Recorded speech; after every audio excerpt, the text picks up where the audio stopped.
It's a brand new day here on Splash Play Stream Draft, number 95 for me on the year. So we are becoming dangerously close. That stream to 100. It's, of course, another entry into Best Ball Mania 5. We're going to talk about the camp news, going to speculate on things, going to talk about the game theory. I am, of course, already in a draft room. Let's see what we got in here. We got our guy Nez from the Badge Bros in the 3-hole. Interesting to see what he'll do here.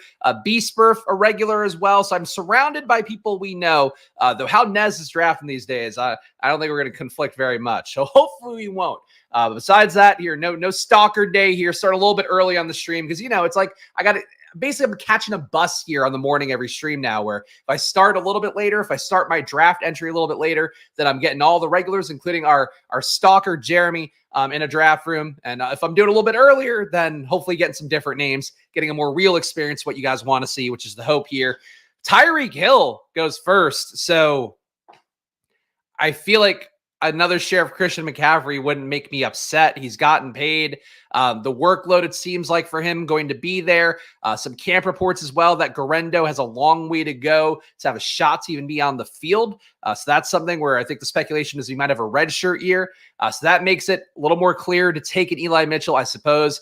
Jordan Mason probably neck and neck with Eli Mitchell at this point. McCaffrey's role, though, one of the best roles in football. And if I get him available at the 101 or 102, I am going to take him. So Christian McCaffrey, come on down. If there becomes a point where I have like 16% McCaffrey, that's probably where I'll go, okay, I've had enough. I'm going to start taking more Jamar Chase, more Justin Jefferson in particular, more CeeDee Lamb in particular, and Tyreek, really, any of those guys. And I would put Chase last in that group for me, as you guys know from my rankings at this point. But if you get McCaffrey at the 102, you got to do it. So we're going to do it. Shout out to Nez here. Nez gets CeeDee Lamb in a 3-hole, so a little bit of a discount for him as well to start it off. But go check out Nez's work on the Badge Bros. He and John Warner, of course, the Roto Run, the titular Roto Run, did a good job there every day. I was watching their stream after Pete dipped out. Pete was taking phone calls on one of the streams. I was watching a lot of Pete content yesterday because I just had him on in the background. I watched the Swolecast. I think it was on the Swolecast. And Pete was like doing a call in the middle of the stream, like big shot Pete here. Hollywood Pete, the carnival leader, the PT Barnum. F. Jeremy, indeed, yes. But again, I still have his Facebook page open here whenever he wants to invade my personal space. We'll invade his here on stream. Not to make it an ongoing bit. I prefer he just like finds happiness and just doesn't, draft 50 times with me again. But that's really the main goal here, is to make sure that every action against me is met with an equal and opposite reaction. That's always the promise here. Of course, we are going to have to dig out a little bit, taking McCaffrey. Hopefully this room will be a little more RB forward the second round. We'll see what they do. If they do start reaching for a receiver, which Mike Evans at pick 11 is certainly a choice. Why you would do that if you're run for Sheltery Red Badge, I don't know. But hopefully this room will give us some wide receiver value pushed back to make a little more sense of going McCaffrey and having to dig out a little bit from an RB in the first round. GM's all around. GM gets like smashed. Thank you. I like it when you're smashed. I like when you smash the like button. I appreciate both equally. Other camp news that's out there. So right now, the Cowboys, no CeeDee Lamb. Starting group is Brandon Cooks, Kevontae Turpin, and Jalen Tolbert. So nothing that exciting there other than those guys getting a little more work. Maybe benefits a Turpin or a Tolbert more so to have that rapport established for as long as CeeDee Lamb's holdout is going to go. The Cowboys know the price tag they have to get around now because of Jefferson's contract coming in. But I did think that was interesting to note that it is Turpin with that group. And then some other guys apparently are getting work too, but I think it's those three that probably would be the Buffalo hodgepodge room until CeeDee Lamb comes back into the picture. Did a DraftKings draft the other day and MHJ fell to pick 20. I mean, there are people out there that believe he should go there reliably. I certainly would love it. I remember in the big board getting Jefferson and MHJ teams at least once or twice. I was very happy to see that. So for me, for MHJ, look, I think he's valued at the 1-2 turn. If people are going to say he's not, especially as the summer goes on, I would be happy to scoop him anywhere in the second round that he falls. And for me, I would still take Harrison above London. I would definitely take him above DJ Moore. This guy, I don't know if he's trying to go for unique combos or what. To me, Harrison should be valued where he is, but if he falls, scoop him, please. I give you the full cosign. Scoop him wherever you can get him. So Fantasy Football Garage is streaming yesterday too. A lot of streams going on now. If you open YouTube at night, I feel like it's like open mic night for everybody hopping on the various best ball streams. I got Ben Mills doing some nightly streams. I know Dog Pound, great guy as well, doing some nightly streams, and Fantasy Football Garage doing that. And we're up on the clock here. Let's see what we can do. So, all right, we got Debo back to us. Would have been fun if Ayuk had fallen, but that bastard Nez has been paying me though since like day one. So Nez can snipe me a little bit if he wants. An Achane start would also be kind of fun here. Should I just take Achane and see if Debo comes back around? No, let's just do Debo. Let's do Debo.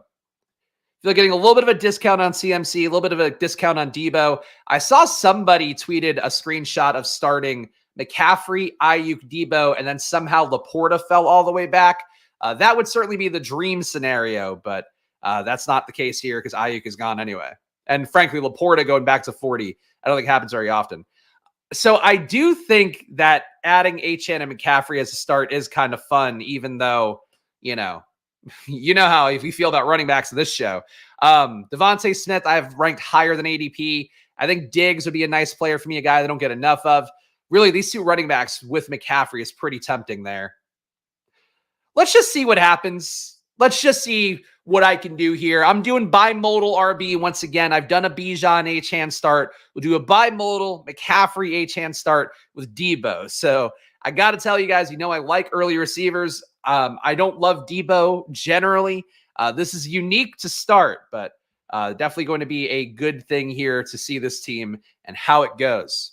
I guess maybe bad news for Achane, though. Does seem like quotes from Mike McDaniel indicating what I thought was the case initially and then kind of back down off of was that Mostert's going to lead the backfield. If I had to guess based off of how McDaniel's talking about it, you're probably looking at 50, 40, 10 for Mostert, Achane, and Wright in that order. And then Wright, maybe you could get more, maybe get less. But it does seem like, at least to start the year, you're probably looking about Mostert leading the backfield and Achane having to dig out. So that leads to a dip in price in Achane. Man. He and Kyron going to the third round would make it a lot more appealing to go 2 wide receivers to start, scoop one of those running backs. But I would watch out for it because I think people have expected that Achane's going to lead Mostert. And it does sound like that's the case from how McDaniel is treating it right now. Doing any NBA tonight? No, I'm not. I honestly haven't even looked at tournaments. The DFS for NBA basically requires me to reschedule things with my wife because I do the nighttime with Luca and all the stuff usually goes till 7:30. The bedtime part of things sometimes to 8. So I'm not usually prepping data for NBA at this point, but at some point I would like to get back into that, but the time is not right now. And frankly, my bankroll is all going to best ball right now, along with funding probably, of course, my startup that you guys know about enough at this point. But you can support that as well if you want to get better sports betting data. And you also want to help me build my bankroll to gamble more, I suppose, for content or in general. Go join Probably right now. Promo code SPLASH at probably.com/subscribe. It's half off of your first month or your first year. It means getting all of our pregame data for under $10 for a month. And yesterday we hit on a plus 1,000 home run. I can tell you, I watch all the content out there. Don't often see people hitting on plus 1,000 home runs. And I think that's the power of our market data. If you want to hop into Probably, check it out for yourself. Again, 50% off the promo code SPLASH. All right, so we've got our running back heavy start. We're going to need to get creative. The good news is that maybe guys reaching a little bit for RB or reaching a little bit earlier for receiver will lead to some values coming back. That said, right now the board is not very supportive of my lifestyle of bimodal RB. So we will figure out what we do. Going to have to make up volume at receiver. And I really do not enjoy Debo as my wide receiver 1. I think I would have had more fun with Diggs in that spot personally, but can't always make our player takes be the thing that drives the team. I love player takes. Most of my portfolio will be heavily driven by player takes. But for this particular team and in individual drafts, letting the board come to me, letting me go with what it's giving me here, I'm going to do that. So slight discounts on McCaffrey, slight discounts on Debo. I think it's an interesting start, if nothing else. Just got to land the plane. What have I done? Well, yeah, if you're tuning in at the normal 11 o'clock start time, you're wondering the conundrum I've gotten myself into, but I think it's a good situation to start. It's just a matter of how I land receiver, how I hit guys later on, how I stack on top of this. I think those are the main things that I'm going to be concerned about moving forward. But, I have faith. You got to have faith. I'm here. I was thinking I was on time. Good morning, everyone. Look, you got to hit the notification bell now on Splash Play because I do start a little bit earlier to trip up the weirdos who want to get in every draft rooms. That's unfortunately the process here, but I promise there'll always be a stream going at 11 a.m. That's the main premise here, but sometimes I'll be starting a little bit earlier. Just depends on when the room fills. I'm trying to basically get in the room before 11 a.m. hits because at 11 a.m. I got everybody. We got Lamar going first amongst QBs, which is this room is a little bit nuts, which is what I want to see. These are the rooms that I have fun in, where you have Mike Evans and DJ Moore going 1-2 for somebody. Then he stabilizes. He reaches for ATN and scoops up value for Henry. So just weird moves by Run for Shelter overall. Lamar going first because this guy got Zay. I do like a Lamar Zay stack. I don't know that I love a Lamar Zay stack with both guys ahead of ADP, but he did at least get himself unique there, did Monterey. So good for him. And definitely, too, a lot of teams going to have A.J. Brown and Jalen Hurts. So game theory-wise, going with Lamar and another receiver correlated with him has some game theory logic to it. So I would say that out of the red badge drafters here, I do think that I like Monterey's approach. And honestly, Sirach here is doing a good job with the Week 17 correlation with Brees and Josh Allen. So interesting stuff for a bunch of different people, I guess. All right, we're on the clock, though. Again, got to dig out at receiver, ideally. I mean, I feel like this is screaming Terry McLaurin at me. But Christian Kirk would be the better ADP play. We will scoop up the better ADP play and let B-Spurf decide what he's going to do. We're going to take Christian Kirk here. Oh, it hurts me. Hurts me to take Christian Kirk over Terry McLaurin. I think that McLaurin has a lot more touchdown upside. I think he's got a lot more 150-yard plus upside. And this offense, there was a quote from Cliff Kingsbury yesterday about building the offense around Jay Daniels and his skill set, what he did well in college. That's a big thing for me as well. We do not get Terry McLaurin back. B-Spurf takes him. Oh, man. We can go up and make another bet. We could take Keenan Allen before ADP. Could scoop up Trey McBride and get elite tight end and then really have to dig out a receiver. Let's do it. Let's do it. Let's have some fun. Trey McBride here, I think for me, RB1, potentially RB2, like in terms of these overall rankings for McCaffrey and Achane on the year. And then I think Trey McBride has a shot to be tight end 1 this year. It's a little bit less likely, I guess, than no, really, like he and Laporta's going to get gobbled up if Jameson Williams is better. Amon-Ra keeps improving. So I'm okay with McBride making a bet on McBride. We have to dig out a receiver, so we're going to make it up more with volume. But Allen, Hollywood Brown, Jaden Reed, none of them really stoked my flame that much. None of them a screaming ADP discount. I think at some point we're going to get wide receiver ADP discounts. So I would have taken McLaurin there and just built some Jaden bullshit, but instead we'll go this way. Shout out to Independent Thinker, who's always been very kind to me in the comments. I appreciate it. Independent Thinker, welcome to the family. And there's nothing that a stereotypical Italian impression loves more than independent thought. That's what the mafia is built around. It's not about a bunch of guys listening to one guy. It's about them all operating independently and then hopefully making entertaining media around it. Movies, TV shows, etc. I'm going on a tangent, but welcome to the family, Independent Thinker. And thank you for all your kind comments. I should do that in my real voice. Thank you to Independent Thinker. I pay attention when people leave me nice comments, and I do appreciate it. Your support goes a long way here. Of course, me as a solo proprietor, trying to make it work, doing drafts every day, Monday to Saturday at 11 a.m. East Coast time.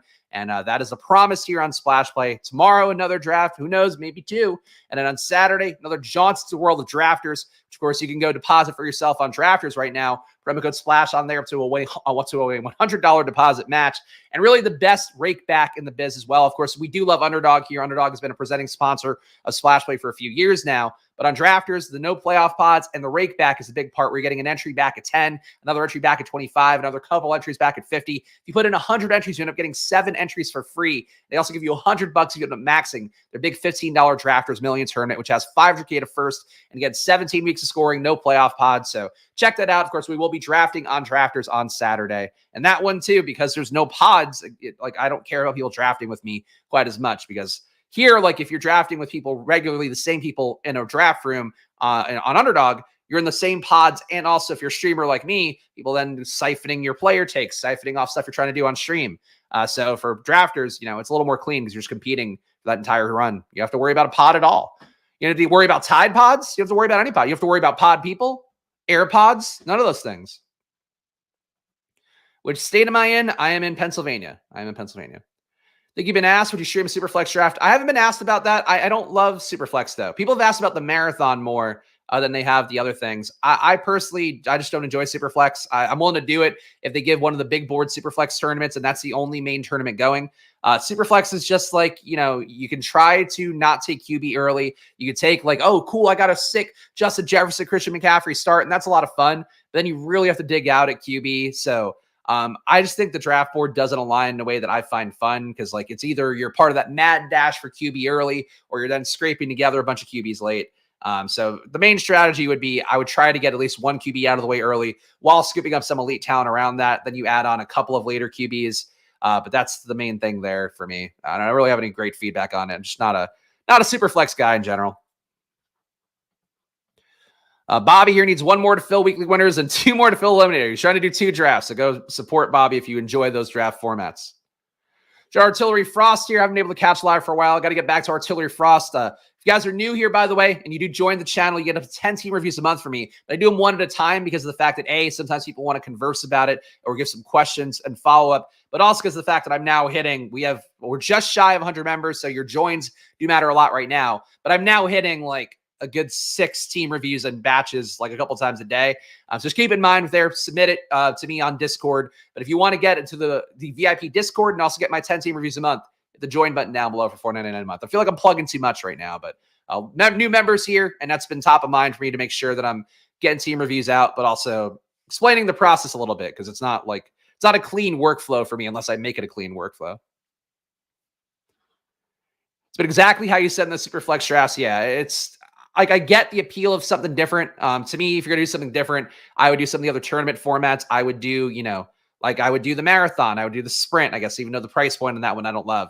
I think that's a little bit more where I would push towards, but I get it. I get Superflex is fun for some people. Some people really love Superflex. So I'm glad they have a tournament for it. But for me, even a 1 entry, no, thank you.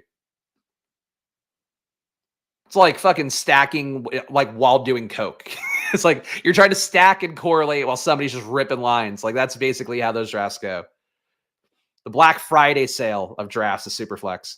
All right, Nez goes and takes David Montgomery, who is a good pick as well. I like David Montgomery as part of Hero RB build. We have a slight discount at this point on Chris Godwin, who I don't like very much. I think I'd prefer... Actually, I like a lot of these guys. I want Brian Thomas for the correlation, and I don't trust B-Spurf to not scoop something here, so I'm going to take Brian Thomas. Eoin's got me before I even said it. Hard to pass BTJ here, I guess. And Bobby's tournaments have filled, so there we go. So shout out to everybody who, if you did join one of his drafts. All right. I mean, the logical thing here is going to be to make the Jacksonville triple and then give us a shot to really push Trevor Lawrence back and hopefully a logical room here. Correlation-wise, there's nothing to trade. I could go up and get Jamison Williams, and I could live with that, though we are a pretty good amount of head of ADP. Keon Coleman, Ladd McConkey. I like Keon more. You can see my ranks on these guys. They're coming down a little bit, though. Oh, I'm going to go get Jamison. I like Evan Ingram here. I like the idea of the Jacksonville triple, but we have this investment in Trey McBride that I don't want to undercut too much. If Ingram were to somehow fall back to me, that would be great. Instead, Nez takes him 1 pick after. So Nez is becoming the bane of my existence, but he's been a paying member for so long and also a good guy that I'm not going to bitch too much about it. He did not, if he didn't subscribe, I would let him back in, but no, he is not. He instead is just going to be bullish about it. And he was instead saying he's going to follow me into every draft, I believe is what he told our guy Adam yesterday, because I guess they talk offline. I don't know, but I'm prepared to show you guys Jeremy's Facebook profile in retaliation. That's all I can tell you. And I think a lot of you guys will enjoy leering at his partner, and we can also look at his businesses. I'm going to do it. If you're going to invade my personal space, I'm going to come right back at you. That's the problem. But I'm really in only extreme cases, and this is an extreme case. 44 drafts in a year on one platform. No, thank you. Jeremy said, yeah, as Nez knifes me in the back with every pick. Jeremy sent him. If he's paying for the Badge Bros channel, he's not paying for this one. I'll be real fucking pissed. Can't take a third of my portfolio without that. Now, you mentioned a member goal for the season. Do you have any other goals for the channel this year? Interesting. I wouldn't even say I have like hard goals. This is more things that I want to hit. Like, in a perfect world, like the channel would scale endlessly and I wouldn't have to change anything about it to do so. Like, I don't really want to, no disrespect for any of you guys who do come from Fantasy Flock. If you come here and you're watching these streams, like I assume you've made the buy-in at a certain point. Like, I don't want to cater to that kind of audience quite that much. I just want to do my thing. So it's all relative to that. So it's more about, how do I create products and value for the community, and also just get the buy-in from you guys. Like, if every person who watched every video of Splash Play just were a member, like, I could make this channel to business. I could bring on some people. I could maybe start to do some different kinds of content. That would be fantastic for me too. But it's not, we're not there yet. So I get it's more of like a slow climb. So it's more for me just seeing improvement year over year, improvement month over month. And that's basically it. I don't know what the channel can get. Like, it'd be great to hit our 4K subs, but like, I don't want the 4K subs. Like, and it's no respect to Liam, who I think does a great job on his channel.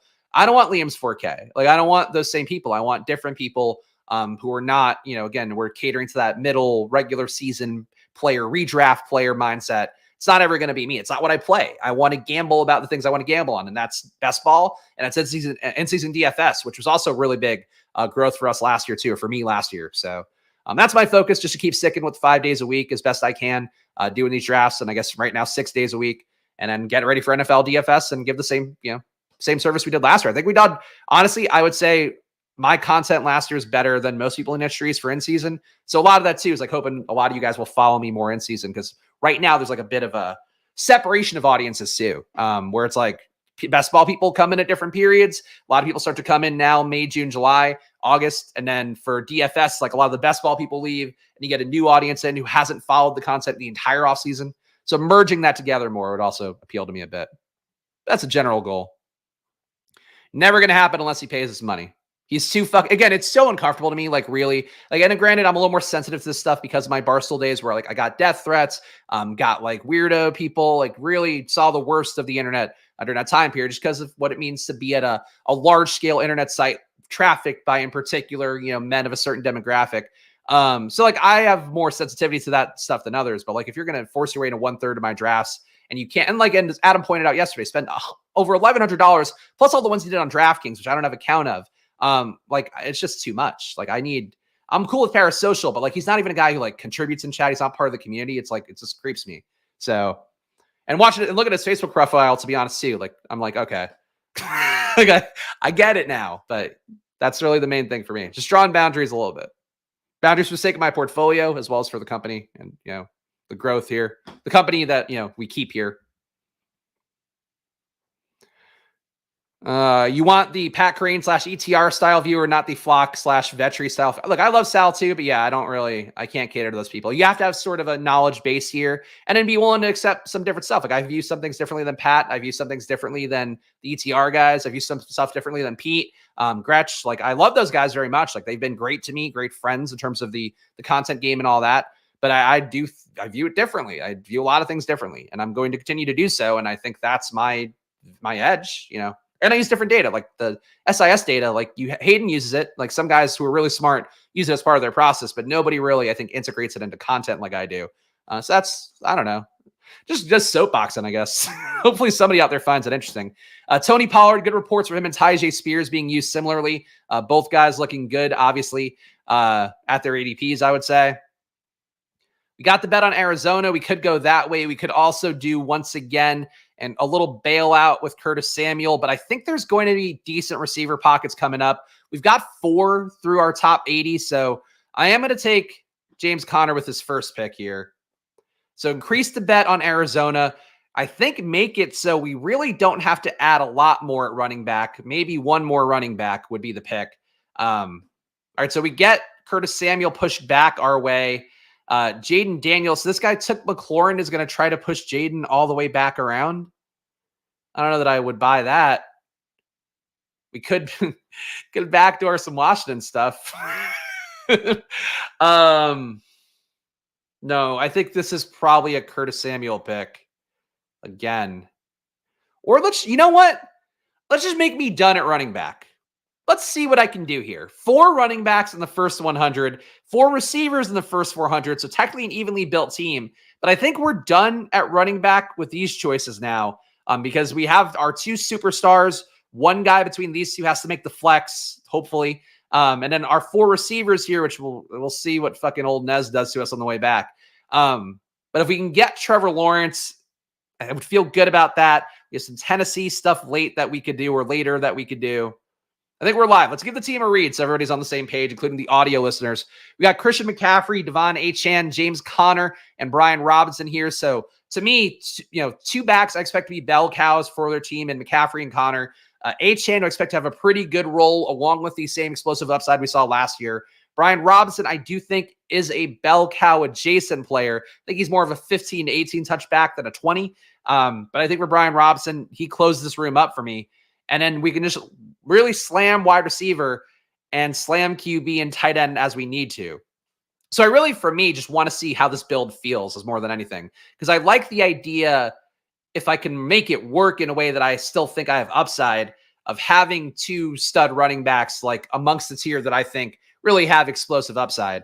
I like that as a concept. It's just a matter of how this wide receiver room comes together.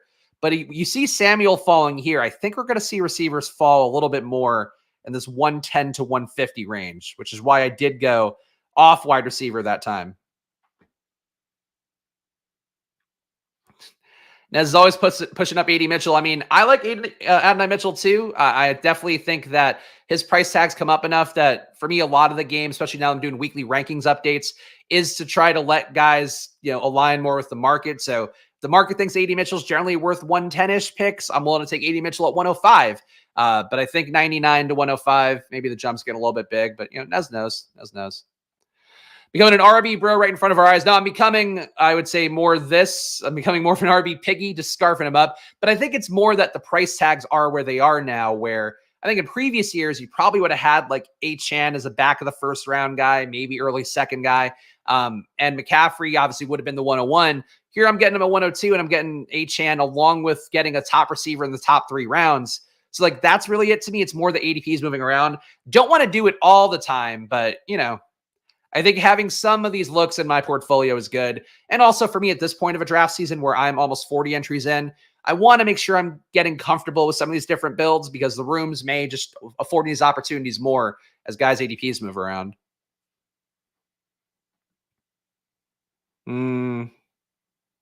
I think we're missing half a sentence here, but okay. Oh, there we go. Able to catch part of one live. There we go. Appreciate that, Braden. Glad to see you here. What is up, my squirters? Our guy Tyler, who is doing more streams per capita than anybody else in the biz right now, from what I'm seeing. Definitely check out Tyler's. I'm not laughing at Tyler. I'm just like, I feel like Neil's channel now is like, everybody in chat is on Neil's streams now. But lots of people out there checking out Neil Orfield streams, and I would recommend checking out Tyler's work on Fantasy Sanctuary, as well as what he did with Neil, I believe, yesterday. So many things to plug, though. Fantasy Football Garage doing streams. Jaden's coming all the way back to me, which somebody stop it. Don't let B-Spurf get Jaden at 120 because otherwise, I think B-Spurf might be a regular. I don't know for sure. But if he is, he's not getting Jaden. I'm not giving you fucking Jaden to McLaurin. If Nez takes Jaden, fine. Unbelievable. No, B-Spurf, fuck off. You want guys at tremendous values, do it somewhere else. This is fucking bullshit. I really have to make a tough choice here. Oh, B-Spurf. Don't tempt me with a good time. Jaden Daniels is the pick. Take your other ones, B-Spurf. I honestly had too many QB picks here. I have Purdy. I have Trevor Lawrence. It's a 17-pick discount, GA. Fuck off. I'm not fucking letting Jaden. I said I'm willing to take Jaden in the 80s. Like, when he gets to 80s, when I'm going to have to think about it. If he's going to the fucking, at this point, it's not happening. I'm taking Trevor Lawrence, too. Actually, or should I? Honestly, fuck it. If I could just say fuck Trevor Lawrence and take Brock Purdy with a double, I'm going to do that. So we're getting two tremendous ADP discounts at QB, which is the right thing to do for this kind of team. So, yeah, I've never seen Jaden fall that far either, and it's not going to somebody who also got McLaurin. Sorry. So Jaden Daniels is my QB1. Brock Purdy is my QB2. Wide receiver here, running backs here, we have 4 of them. We got Christian McCaffrey, Devon Achane, James Conner, and Brian Robinson. So we're already correlated a little bit with Jaden there. We got Deebo Samuel, Christian Kirk, Brian Thomas, and Jameson Williams. Taking Jaden Daniels also allows me to open up late stacks that I would want. So happy to do that. Obviously, a bet to me with Terry McLaurin and Jaden looks better, but I have enough Terry McLaurin and Jaden Betts at this point that getting a different look for myself and getting Jaden at 119 is too good of a discount. Jaden at 119, Purdy at 122. Sorry. Nice value. There we go. I can't become Jeremy because this is my stream. I am the main character of the stream. Everybody else, even though I love you guys, everybody else is an NPC. So B-Spurf could be in chat. But yeah, he got Tua for himself. He can have his Tua Tyreek bet. Everybody gets a good bet. Nez can maybe get Trevor Lawrence at 142 if he wants with Evan Ingram. We all win here. This way we found out. No way Daniels would have slid by. No way he's fucking sliding by me.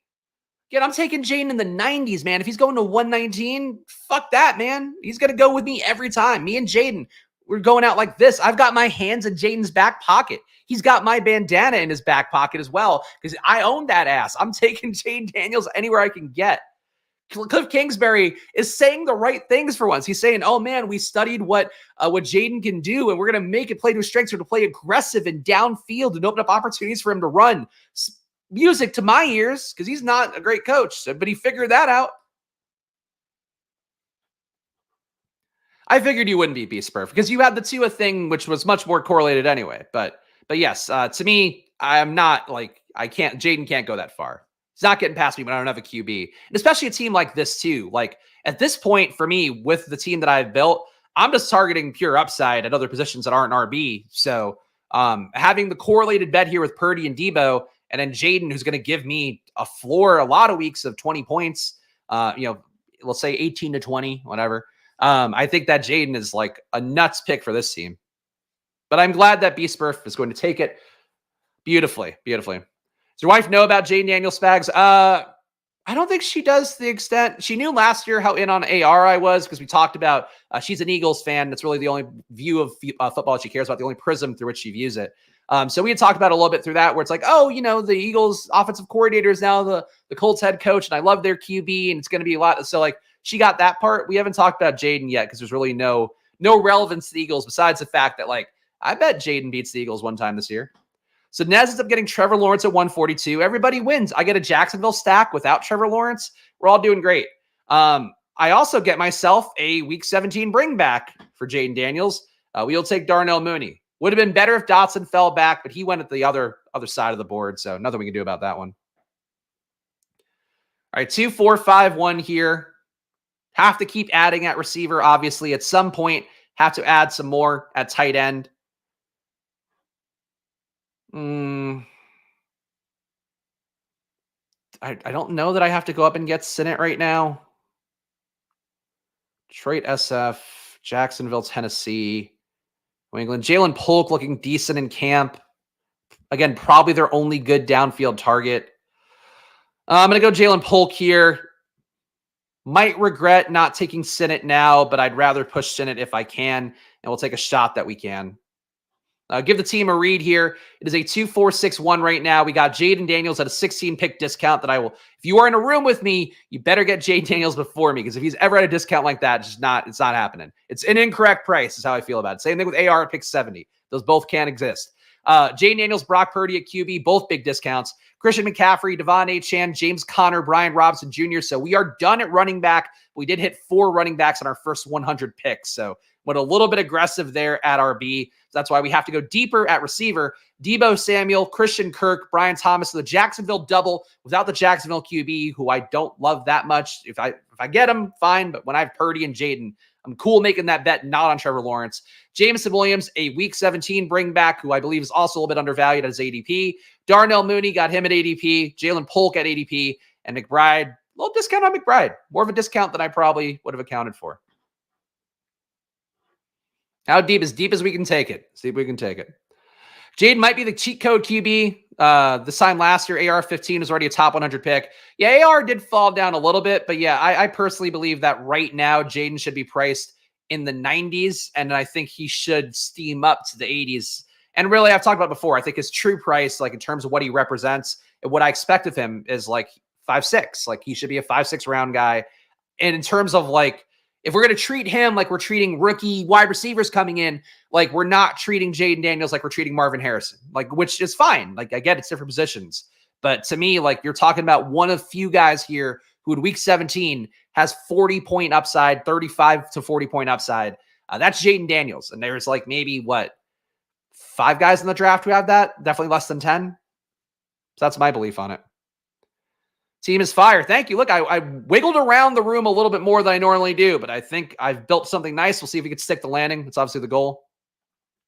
Don't think people will ever catch on to Daniel's upside. There seems to be a lot of stench in him because of the landing spot. I'll have so much. And that's the bad shit part to me. It's like, it's a brand new team. This is not Ron Rivera ruining Sam Howell and the enemy too, having a part of that, ruining Sam Howell. And if Sam Howell ever had upside in the first place, this is a guy with legit pedigree who, again, by the EPA metrics from SIS, Sports Info Solutions, one of the best QBs to ever come out of college in terms of the rushing and the accuracy throwing at every level. We're talking close to the line of scrimmage. We're talking pass the sticks. We're talking deep downfield. He crushes at everything. He struggles with pressure a little bit. It's the one thing that maybe in year one you see some flaws with, but a team that's going to run and take pressure off, happy to see that happen. Ben Sinnott goes, which I was prepared for emotionally. This guy, no correlation. He just wanted a tight end. Think in some rooms you get Sinnott back. I think in a lot of rooms, actually, you probably get Sinnott back at 167 here. Here we did not, so we'll survive. Make maybe a separate bet here that can feel okay. AR is the actual Chico of the season. Have we forgotten? I personally, so the size and age thing favors AR. That's a big part of prospect analysis. In terms of how ready-made a player is in day one, Jaden's much more ready-made. Like, he's not as big. He isn't built like Thanos. Like, that's the thing that's going to hold him back relative to an AR comp. But I think AR still has to grow a lot as a passer, like from what he put on paper last year. And we'll see. Like, the fantasy production's huge, but I just think he and Jaden are much more one-to-one kind of plays, except that Jaden is also a high-end passer. All right, we're on the clock here. Again, we need more receivers. 2-4-6-1 build. Think with the bet we just made on Jalen Polk, let's make a bet on New England stacked without the QB. Again, we can beat out Jacoby Brissett. We can beat out Drake May if he ever plays this year. So we're going to add in Hunter Henry here as tight end 2, and might be done at tight end, might not be. Think about that more. ADP-wise, it would be Mims.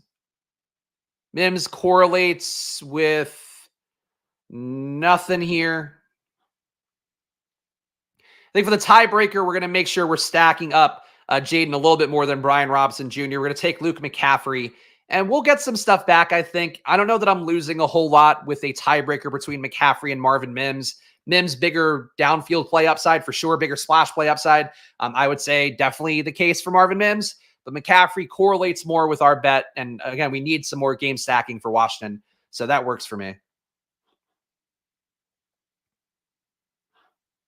AR got to sit out a year, which they always say helps. Or he got to sit out a year. The issue is like they're really, so he got pulled from practice the other day with his shoulder flaring up a little bit.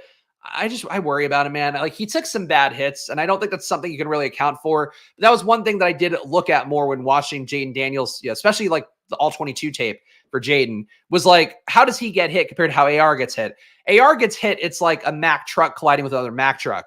Jaden, when he gets hit, he kind of slides off in the way that Jalen Hurts does. And a lot of hits, not every hit. There's definitely a few like cartoonish Wile E. Coyote ones that Jaden takes. But sometimes, like, the way you take hits, it's like being a stuntman or a pro wrestler. Like, you do kind of need to learn to fall a little bit.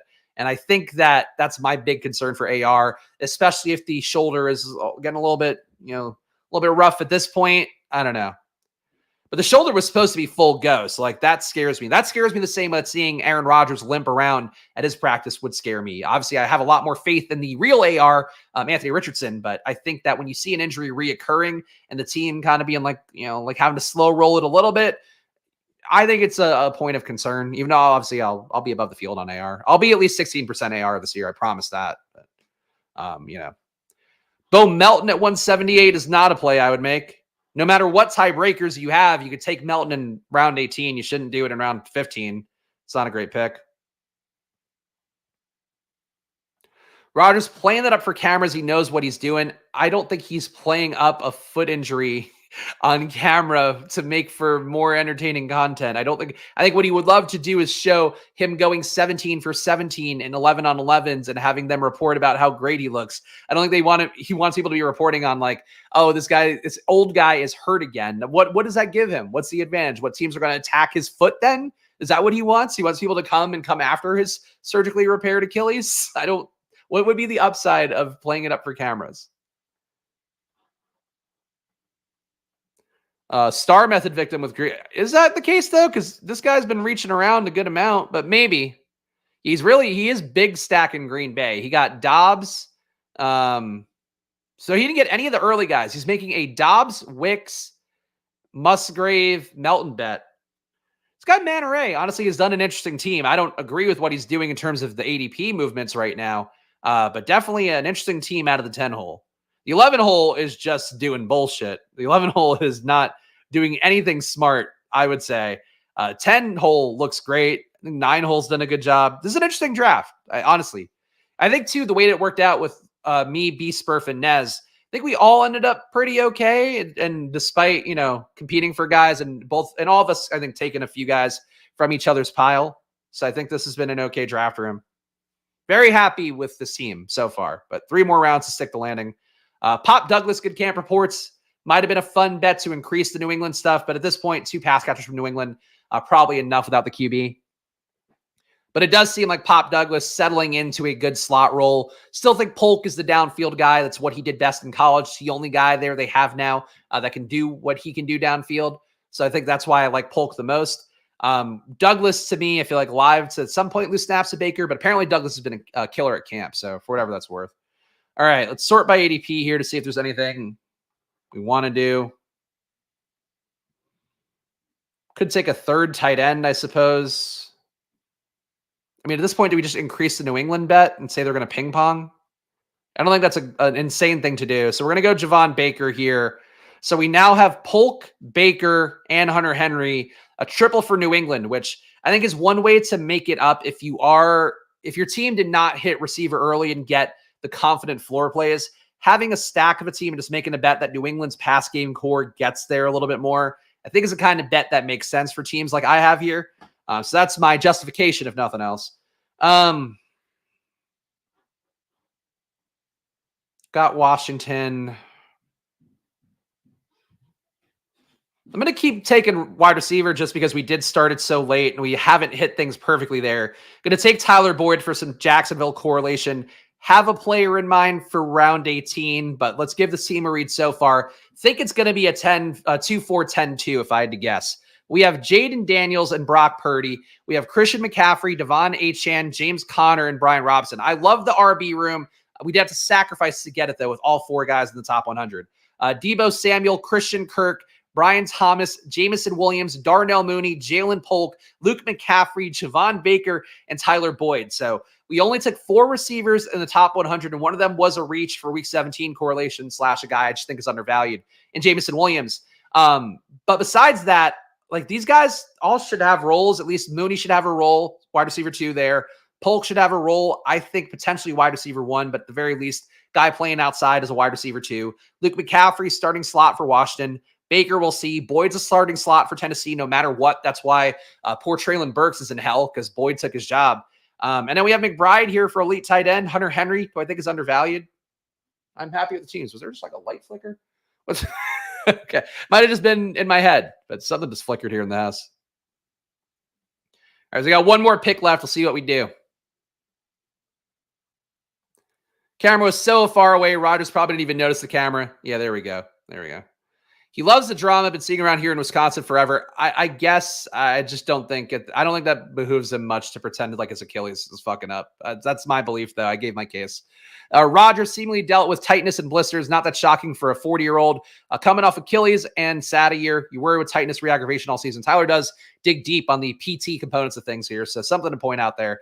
I vocalized my concerns for Rodgers. The only time I'll take Rodgers is if I were going with the Jets and I would take Rodgers at a cheaper ADP than he's getting market-wise right now, or if it's a situation like I had the other day where I had Stroud and Jade Daniels and I'm like, fuck, I have no QB and I've gotten sniped on everybody else. I'll take Aaron Rodgers at pick 190 and that kind of build as an unstacked QB. I was going to take Khalif Raymond in round 18 because I didn't think I would have to worry about that. I thought Raymond was going to be another nice part of the Detroit bringbacks for San Francisco. We still have Rondale Moore goes as well, so we lose out on another Washington oppo with Atlanta for week 17. Okay. Not worried about it or anything, but bit of a downer. To have two bringbacks in mind that are gone. People mentioned New England guys or Chargers guys. Those are both options late, I suppose, as well. We'll see. We'll see what we get back. Can't believe Khalif Raymond went in round 17. Like, what about Khalif Raymond? I guess they gave him one good quote this week where it's like, oh, Khalif Raymond, he's going to be a part of this team doing some stuff forever. It's just a matter of how many routes he gets. I think it was a Dan Campbell quote. Might have been a Ben Johnson quote. It was a quote from somebody of note in the Lions organization this week. And it's like, I don't think that makes Khalif Raymond a 17-round pick to know that he's just going to get a role sometimes. Tyler always worried about tightness. Here you go. He likes it nice and tight. Elijah Moore for Dolphins. Oh, God. I honestly think I'd rather take Cedric Tillman than because like at least there's been talk from the coaches about there's been talk about Moore, but they said like they want Tillman to make a leap upwards this year and expect him to do it. How he does that, I don't know. He's kind of like Amari Cooper contingent value to me. But I feel like Elijah Moore's role just got swallowed by Jerry Jeudy. Like Jeudy was basically playing the same bullshit that Elijah Moore does last year in Denver, the same no upside bullshit that they did last year. So I don't know, but we'll see. Ready to learn Juju, buddy. Oh boy. Garendo goes 211. Mitchell goes 210. This is where I'm going to have things roughly in my rankings next week. Also, fucking DJ Chark went 199. I would have to take Brendan Rice for the week 17 New England bring back now, which look, I can do at this point, I guess.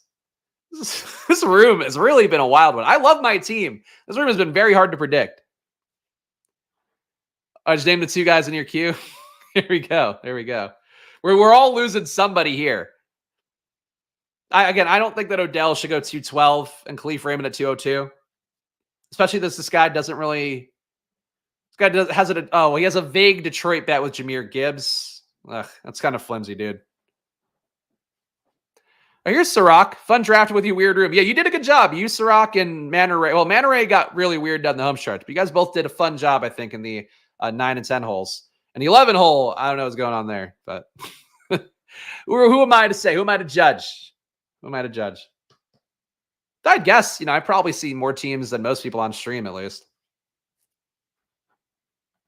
Hit the likes. Yes, please do. I haven't pandered for likes and subscribes here at all, but please do hit the like button, subscribe down below. All the support matters a bunch for me as a sole proprietor here on the channel, doing the best I can Monday to Saturday at 11 a.m. New drafts every day.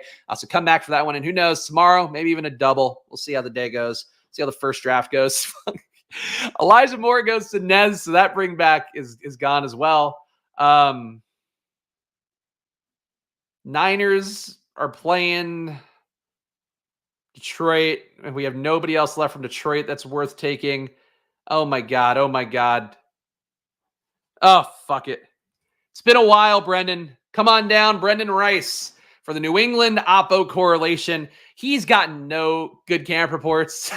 He's got nothing going for him right now. Still think he's more talented than the guys who are actually going to play for the Chargers this year. But as I saw last year personally with Terrace Marshall, it's not always a sign that something's going to happen. So this was draft number 39 for me in BBM. Let's read the team here. A 2-4-10-2. Got fucking scooped on everything at receiver that home stretch. But I think we stuck it okay. So you tell me in the chat how I did. Jaden Daniels are in the comments as well. Jaden Daniels, Brock Purdy as my QB. So huge fall on Jaden Daniels, huge fall on Brock Purdy. We had to take them both because of the correlation for Purdy and for Jaden, just the talent that I believe is immense. Christian McCaffrey, Devon Achane. So we went bimodal RB, a 2 RB start there. We also got James Conner and Brian Robinson and closed off the room. All these guys have a role. All these guys have touchdown equity. Happy to have them all. Got Deebo Samuel as our first receiver off the board. Then we got Christian Kirk, Brian Thomas. You can see a bit of a delay here because we did take another elite player, which we'll see in a moment. Christian Kirk and Brian Thomas, Jameson Williams, Darnell Mooney for our bring back for Washington. Jalen Polk, Luke McCaffrey, part of that Washington stack. Javon Baker to increase our New England bet. Again, just trying to get guys late in an offense that could be ascendant. Tyler Boyd, Brendan Rice, So the week 17 bring back. Let's pray that Brendan Rice sees the field in week 17. Could you imagine it if Brendan Rice does nothing the entire year and wins me BBM in week 17 after I fucking took that guy way more in the big board than anybody ever should? That's the dream right now. It's alive for this team. And Trey McBride and Hunter Henry could have added a third tight end. I thought Brendan Rice made more sense because tight end kind of got bled out. But that's the team, guys. So you guys know the deal here. New drafts every Monday to Saturday at 11 a.m. So please do subscribe down below. Hit the like button. Leave a comment. All those help me out a bunch here. All your engagements for any channel you like on YouTube, all your engagements help out quite a bit. So please do that. And of course, the best way to support Splash Play, hit the join button down below for $4.99 a month. You get 10 team reviews a month for me, as well as access to a VIP Discord and my rankings. I get updated weekly. The stuff I use here on stream. I update them, and I also have more than 250 blurbs right now for every player in a draft. So check that out. Hit the join button down below for that one. Of course, promo code SPLASH and Underdog, $250 in bonus cash, which is a great deal to get yourself some more money in your life. The biggest deposit bonus match out there that exists in the space is coming from Underdogs. Check it out. $250 in bonus cash. You'll be calling it boner cash, etc., etc. Probably my baby on there. If you want to support Splash Play, the best way to do that is to join down below. Second best way is to go check out my sports betting app, Probably, where we have the best data in the business, top of market sportsbook data. We then use that data to find you the best bets at the much less sharp legal U.S. sportsbooks. That includes yesterday plus 1,000 home run for Nolan Shanuel, a player who last name is it's pronounced differently. It's like Shanuel, I believe. But anyway, a guy that nobody would ever place a bet for. You don't see plus 1,000 bets hit in a lot of videos. We've now hit one of those at least every week in the last month. So that's the kind of thing that you can get with market data you can't get somewhere else besides just a 12 to 20% ROI on the underlying APIs. So check it out for yourself, probably.com/subscribe, promo code FIRST. If you're playing NBA, DFS, or whatever tonight, go check out Stochastics Tools, 15% off the promo code SPLASH on there. Link in the description too if you just want to click through and check out their options. And of course, Drafters, our friend on Saturday. We're going to go do our Saturday morning cartoon here with me once again on Drafters. Check it out, $100 deposit match on there, and really the best rake back in the biz for their Drafters Million with $500K to first place and a $15 entry fee. Thank you to all the fine folks that we put on the show. We have some new names to add on here today. You too can hit the join button down below. Be a part of the reading of names on Friday tomorrow. And of course, you're supporting the show here. Me as one person out there trying to make it work, trying to grow the channel. If every person who watched the video subscribed to the channel, I'd be really happy. I would finally know joy in my life for the first time ever. No, but please do hit the join button. And thank you to all these fine folks who have. Follow me at Chris Spags. Follow the show at Splash Play Pod. Gamble responsibly. And hey, whatever you do when you're playing on a game show, watch out for Chunky. That's what we always say. I'll be back tomorrow with more. See you guys then. Enjoy your days. Thank you for watching. Shout out to the chat too. Good luck. Bye-bye.